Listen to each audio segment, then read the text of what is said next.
ഇപ്പോൾ മന്ത്രി സജി ചെറിയാൻ സംസാരിക്കുന്നുണ്ട്. അതിലേക്ക് വകുപ്പുമായി ബന്ധപ്പെട്ട് പ്രവർത്തിക്കുന്ന കലാമണ്ഡലം അതൊരു യൂണിവേഴ്സിറ്റിയായിട്ട് ബന്ധപ്പെടാൻ പോകുന്ന ഒരു ഘട്ടം കൂടിയാണ്. കൂടിയാട്ടം, കഥകളി, മോഹിനിയാട്ടം തുടങ്ങിയവയുടെ പരിപോഷണത്തിനും അതിൻ്റെ വളർച്ചയ്ക്കും വേണ്ടിയാണ്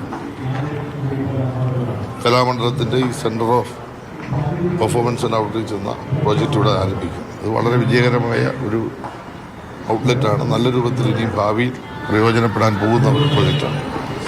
കലാമണ്ഡലം കേരളത്തിൽ മൊത്തത്തിൽ ഒരു പുതിയ സാഹചര്യത്തിൽ ഉയർത്തപ്പെടാൻ പോകുന്നു. അതാണ് ഞാൻ പറഞ്ഞത്.